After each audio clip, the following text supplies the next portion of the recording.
নমস্কার, আপনারা দেখছেন সময় কলকাতা। সময় নিউজ নিয়ে আমি পৃথা রয়েছি আপনাদের সঙ্গে। এখন চোখ রাখবো বিস্তারিত খবরে। এবার হাওড়ার পিলখানায় মিলল হামিম মণ্ডলের কারখানার হদিশ। বর্ধমানের একটি অভিজাত আবাসন থেকে জঙ্গি হামিমকে গ্রেফতার করে বেঙ্গল এসটিএফ। জানা গিয়েছে 11 মাসের চুক্তিতে হাওড়ার আলো মিস্ত্রি লেনের একটি বাড়িতে দুটি ঘর ভাড়া নিয়েছিল হামিম ও তার বাবা।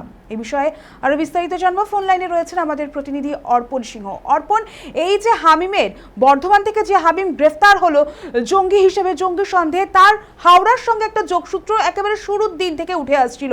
অবশেষে আজকে সেই ঠিকানার হদিশ মিলল এবং সেখানে অভিযান চালালো তদন্তকারী আধিকারিকরা। কি কি তথ্য উঠে আসছে আজ, কি জানতে পারছো? দেখো, এই যেটা চাঞ্চল্যকর, প্রথমে এই ঘটনার কিন্তু যে অভিযোগ এসেছিল যে এই হামিমের কিন্তু এই হাওড়ার পিলখানাতে তার কোনো মানে কোনো কাজ করতে এবং কোনো কোম্পানিতে সেরকম কিন্তু সূত্রের খবর ছিল।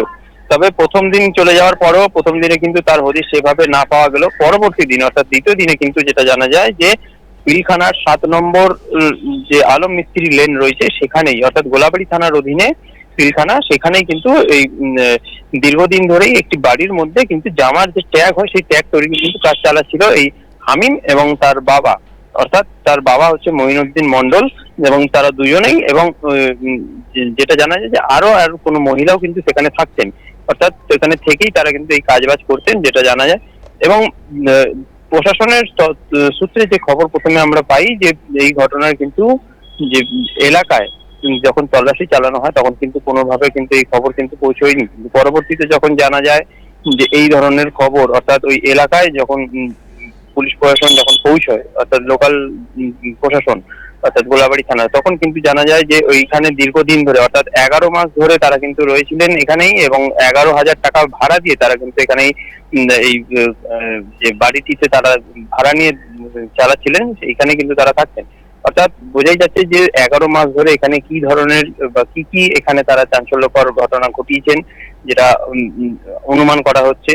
এবং স্থানীয়রাও কিন্তু যেটা তাদের দাবি, অর্থাৎ তারা জানাচ্ছেন যে এই বিষয়ে কিন্তু তারা কিছু জানতেনই না, অর্থাৎ টেরও তারা পাননি। তবে পুরো বিষয়টি কিন্তু একটা ধোঁয়াশার মধ্যে রয়েছে। তবে এখনো পর্যন্ত পাওয়া সূত্র মানে খবর অনুযায়ী যেটা জানা যায় যে পুলিশ কিন্তু এখনো পর্যন্ত এর বিষয়ে কিন্তু তদন্ত করছে। ধন্যবাদ অর্পণ আমাদের সঙ্গে থাকার জন্য। যেমনটা জানা যাচ্ছে যে হাওড়ার আলম মিস্ত্রি লেনের একটি বাড়িতে দুটি ঘর ভাড়া নিয়েছিল হামিম ও তার বাবা, এবং ওই ঘরগুলির মাসিক ভাড়া ছিল 11,000 টাকা। কারখানায় মূলত জামার ট্যাগ তৈরির কাজ হতো। হামিম ও তার বাবা ছাড়াও এখানে আরও এক মহিলা কর্মী কাজ করতেন বলেও জানা গিয়েছে। স্থানীয় সূত্রে খবর, গত 4 থেকে 5 দিন ধরে কারখানাটি সম্পূর্ণ বন্ধ। হামিমকে শেষ দেখা গিয়েছিল প্রায় 2 মাস আগে। বাড়ির মালিক এবং স্থানীয়দের সঙ্গে কথা বলেও ইতিমধ্যেই তদন্ত শুরু করেছে পুলিশ। পাশাপাশি গোটা বিষয়টি খতিয়ে দেখা হচ্ছে পুলিশ প্রশাসনের তরফে।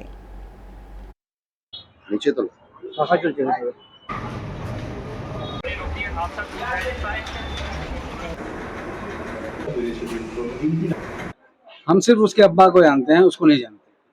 अच्छा, बस सलाम दुआ था और उससे ज्यादा ताल्लुक नहीं था। क्या करता था?